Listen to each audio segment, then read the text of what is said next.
Hai konco naker, semangat pagi, semangat siang, semangat sore loh. Banyak banget semangatnya ya. Disiarkan langsung dari lantai 7 Universitas Muhammadiyah Semarang. Kali ini konco naker akan bertemu dengan tamu spesial dari Dinas Tenaga Kerja dan Transmigrasi Provinsi Jawa Tengah. Semoga yang akan datang ini teman-teman dapat menarik manfaat yang banyak dari obrolannya. Baik, kita mulai dengan podcast kita bersama saya Risa Pradipta di Goreng Bakwan, ngobrol bareng bab gawean. Nah, penasaran sekali ya tamunya apa gitu. Tamunya siapa begitu ya.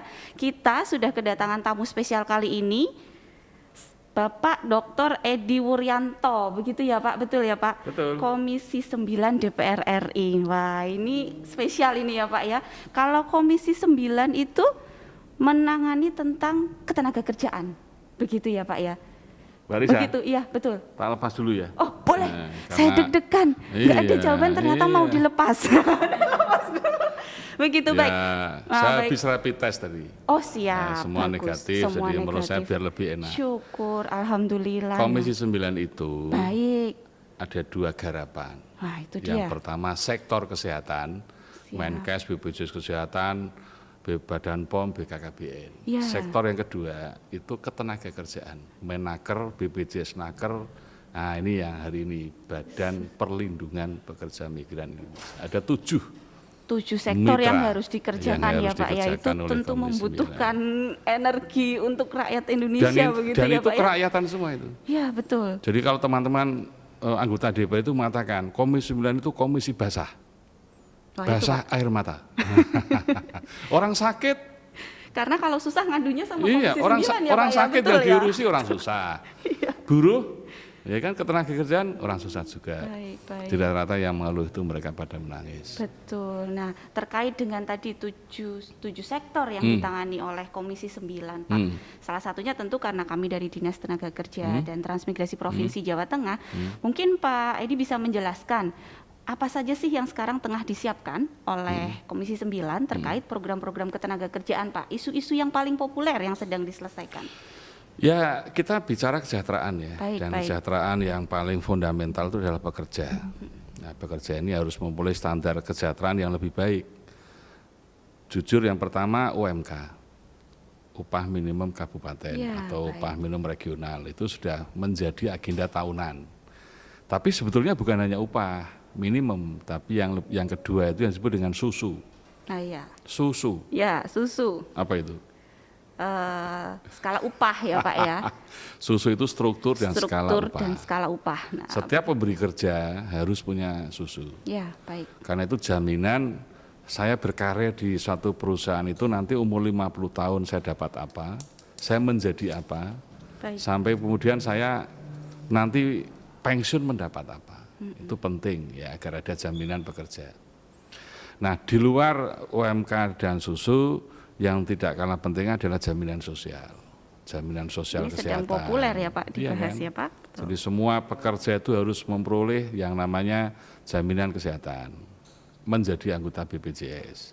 Yang kedua jaminan kecelakaan kerja, jaminan kematian, jaminan pensiun, jaminan hari tua. Nah, ini Yang yang kemarin agak geger. agak geger ini ya Pak ya, betul. Lalu yang terakhir tambah nih akibat dari Undang-Undang Omnibus Law Cipta Kerja, yaitu yang disebut dengan jaminan kehilangan pekerjaan. Ya. Ini menjadi concern kami karena ini hubungannya dengan kesejahteraan rakyat. Maka kan Komisi 9 harus berpihak dong pada rakyat. Betul, Nah, dikawal ya, Pak, ya, dikawal betul-betul ya, Pak, ya. harapannya kalau semua ini dipenuhi, pasti pekerja dan perusahaan sejahtera. Harapannya seperti itu. Iya baik. dong, Mbak Risa. Baik. Nah, terkait dengan tadi yang ada concern Komisi 9, utamanya tentang CKP ini Pak. Apa yang sudah dilakukan Komisi 9, masukan-masukan kepada pemerintah terkait CKP? Nah JKP itu produk baru ya, Ya, dan baru di launching Februari 2021.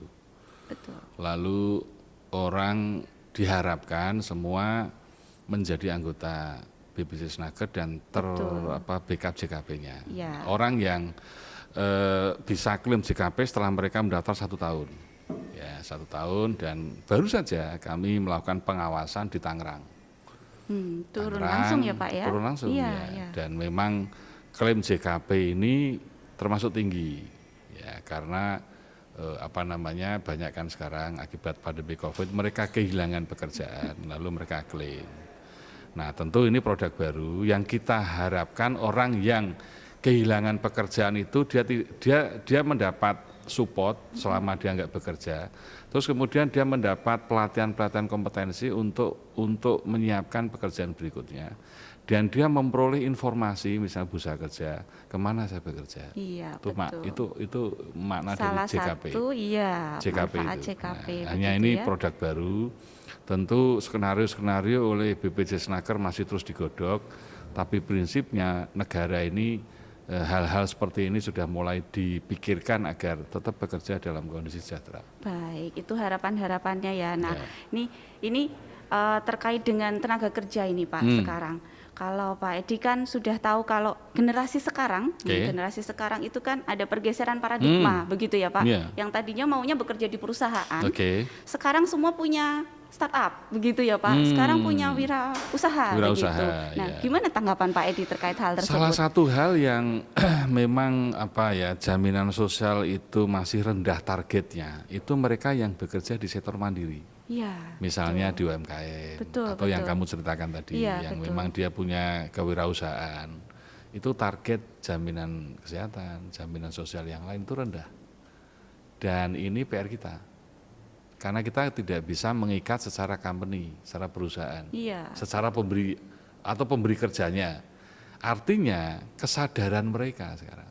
Nah sekarang kita kembalikan kepada rakyat Indonesia bahwa orang hidup itu kan tidak hanya dapat hari ini untuk hari ini. Kita harus mikir kalau sakit, nanti backup biayanya dari mana. Karena orang sakit bisa jatuh miskin.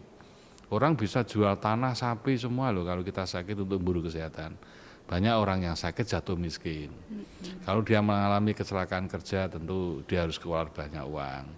Ketika kehilangan pekerjaan macam-macam lah. Nah menurut saya pekerja-pekerja informal termasuk yang di sektor-sektor digital itu ya harus memiliki kesadaran menyisahkan uangnya. Baik, kesadarannya justru dari diri sendiri. Ini sulit ya Pak ya, sulit ini memerlukan disiplin dari diri sendiri begitu. Orang harus dari motivasi internal betul, loh, gitu loh. Karena ini untuk dia sendiri, untuk siapa sih kan untuk dia sendiri. Betul. Barangkali nanti pada saat tua dia sudah tidak produktif, dia masih punya celengan, itu jaminan sosial itu. Jadi menurut saya ya tentu ini harus ada edukasi, informasi dari pemerintah, pusat, provinsi, daerah untuk menyadarkan itu. Dinas Tenaga Kerja harus banyak sosialisasi. Kalau ada sosialisasi ada kesadaran ada niat ada eksekusi, ya itu kan bagian dari proses untuk menyadarkan rakyat kita agar semua yang kerja itu memiliki jaminan sosial. Bukti dari negara hadir juga dan juga menyediakan jaminan sosial. Kami di Komisi 9 itu memberi ruang kepada mitra yang lebih lebar untuk sosialisasi, edukasi, baik yang formal, informal itu anggarannya kita naikkan. Gitu. Iya betul. Berarti bekerja itu memang yang harus dititik beratkan adalah bekerja bukan hanya untuk peningkatan kesejahteraan, tapi juga harus sadar apakah pekerjaan itu juga memberikan perlindungan untuk dirinya sendiri, begitu ya Pak ya? Dan keluarganya, begitu. Nah, contoh misalnya ya jaminan kematian, dia mati, meninggal, anaknya menikmati ratusan juta. Barangkali dia bisa untuk sekolah, ya kan, pensiun, dia masih punya. Betul. Nah ini justru bukti ya bagaimana negara ingin tetap melindungi warga negaranya. Saya kira BPJS Naker di berbagai kesempatan itu sering pada acara-acara mengundang ahli waris. Lalu diberi santunan sampai 200 juta. Itu kan sebetulnya untuk apa sih? Untuk memberi kesadaran bahwa kita hidup itu kan enggak tahu. Orang kita masih produktif, punya anak yang masih butuh biaya sekolah, tahu-tahu mohon maaf, Tuhan memanggil kita. Kalau kita menjadi anggota BPJS Tenaga Kerja kan anak kita masih ada jaminan sekolah, ya kan? Kalau tidak, masa untuk kita sendiri semua. Nah. Baik. Sebetulnya kebijakan-kebijakan pemerintah justru sudah sangat memihak kepada rakyat ya sebetulnya ya. Semakin negara maju, jaminan sosial ketenaga kerjaan itu semakin baik. Baik, baik. Nah, ini topik terakhir ini Pak, Ya. terkait tenaga kerja asing. Oh Nah, ya. ini kan gempurannya banyak banget tenaga Oke. kerja asing. Ada isu kalau tenaga kerja asing juga sampai level operator, begitu Pak. Padahal kan di peraturan sebetulnya tidak boleh sampai level operator. Nah, operator, manajer, sampai direktur gitu. Nah, ini kan tentunya keberadaan mereka tuh menggeser keberadaan tenaga kerja lokal. Nah, padahal kita juga butuh kesempatan kerjanya ya. Bagaimana pendapat Pak Edi terkait hal tersebut? Apa kita perlu meningkatkan kompetensi sampai sejauh apa gitu Pak? Sampai kita nggak perlu pakai TKA lagi begitu? Mbak Lisa, mana sekarang ada yang orang hidup bersembunyi di tengah hutan? Ya, ya. Tidak mungkin. Border negara dibuka. Ya, betul. Dunia semakin sempit. Migrasi orang antar negara Semakin mudah nggak ya ada Pak batas. ya? Tidak ada batas, betul. Dan kita sudah menyatu ASEAN Economic Community, East Asia Free Trade Area, Iya, betul. Komprehensif Ekonomi Pasifik East Asia. Iya, iya. Agreement untuk meningkatkan daya saing ekonomi di satu kawasan itu sudah kita sepakati. Maka yang kita persoalkan adalah justru kesiapan SDM kita.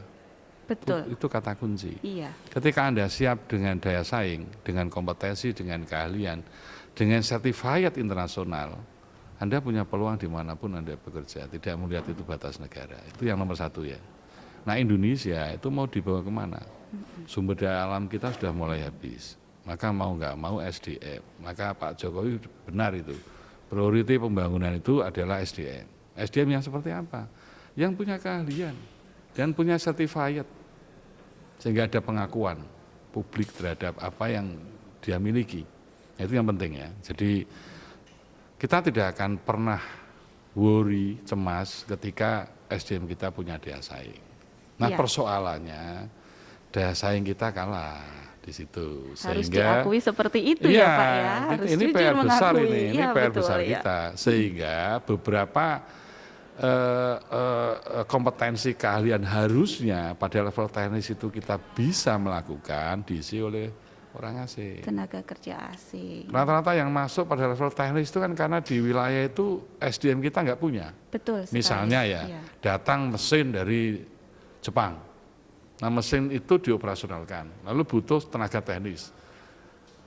Kan dia butuh tenaga yang bisa mengoperate mesin itu. Nah kalau kita nggak punya, apa mesin itu kita biarkan? Nah Betul. hal-hal seperti ini. Tapi saya sepakat bahwa regulasi kita itu memang diarahkan untuk melindungi pada level yang operasional, yang technical operasional. Kita kalau bisa yang masuk yang ahli-ahli lah, yang strategik lah ya, yang tenaga-tenaga penting lah. Iya. Nah ini ya, hanya persoalannya di lapangan tidak semudah itu.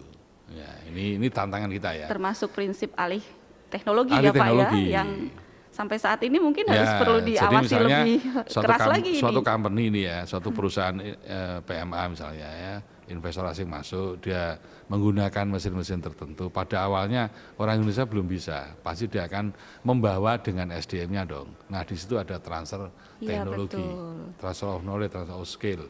Harus nah ketika diawasi kita betul sudah itu, Pak. bisa mengganti posisi itu, ya kita ambil. Ya, Gitu. prinsipnya seperti Prinsipnya itu ya. seperti itu. Prinsipnya sebetulnya bahwa penggunaan tenaga kerja asing sebetulnya bukan sesuatu hal yang harus ditakutkan. Iya, kan kita juga menyerang negara lain. Betul. Karena kita juga bekerja ke luar Iya, negeri misalnya ya. perawat kan skill juga kan. Barter sebetulnya Misalnya ya Pak ya. apa petani milenial kan barter juga. Iya, Jadi iya betul. kan aneh, lo masuk negara kami tidak saya border, tapi lo mengapa border tenaga kerja kami? Ini kan ini tadi yang saya sebut bahwa migrasi itu batas itu sudah nggak ada Sudah lagi. tidak ada. Ini yang Ya, harus betul. para generasi muda itu paham Ya. paradigma globalisasi, liberalisasi bahwa itu nggak bisa kita hindari. Bahwa batas negara bukan Ya, penghalang maka gitu ya. anak-anak muda ini harus punya keahlian, punya skill, punya kompetensi, punya certified, dan punya kemampuan bahasa asing untuk daya saing internasional. Itu penting sekali. Ya. Keahlian, skill, bahasa asing. Oke. Dan sertifikat kompetensi. Nah, begitu konco naker. Nah, ini pesannya itu jelek gitu ya kalau generasi Iya, sekarang itu. kalau hanya goreng bakwan, Nah, ya, goreng bakwannya itu di dapur penting, ya, Pak, ya? Tapi Di dapur begitu. bolehlah orang desa goreng bakwan, tapi mental karakter skill ya harus daya saingnya internasional. Nah, daya saingnya internasional. Dibuat inovasi goreng bakwan, bakwannya bahannya beda gitu ya. Nah, dulu tahun Gitu, 60-an, betul. 70-an, 80-an kan generasi yang muda juga bakwan toh. Iya, Tapi betul kan ditempa dengan kesulitan, lalu orang meningkatkan kompetensi. Orang kalau udah ditempa kesulitan kan kreatif. Iya, Lalu betul, dia betul. mengasah diri, akhirnya banyak orang-orang sukses. Awalnya adalah sering makan bakwan. Oh iya, berarti bakwan itu bergizi ya Oh Pak iya, ya. saya Banyak termasuk paling, sayurannya. saya paling hobi itu makan bakwan itu. Begitu.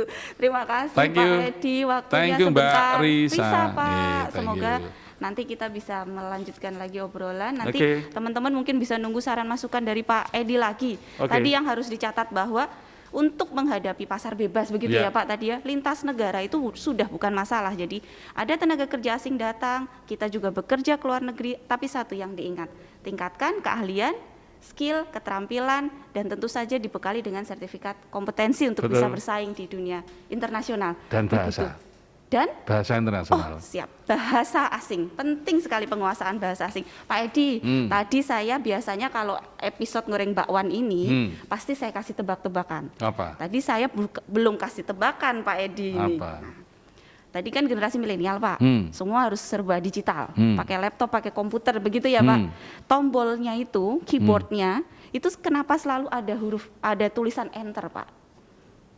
Ya agar kita bisa memasuki dunia global. Oh gitu, Pak ini tebak-tebakan Pak. Loh lah iya toh. Kita masuk di dunia global, betul. Biar kita bisa masuk ke program gitu ya Pak. Iya. Pak Edi ini keren banget konconaker. kan, Jawabannya betul kan? Begitu di Jawabannya enter, apa yang kamu lihat? Dunia tanpa batas. Dunia tanpa batas. Catatan Anda penting bisa betul. apa aja dari situ. Betul. Ya? Ilmu pengetahuan, teknologi, informasi, berita, wah apa saja dari situ. Ketika Anda enter, maka yuk Anda enter tuh sadar nggak?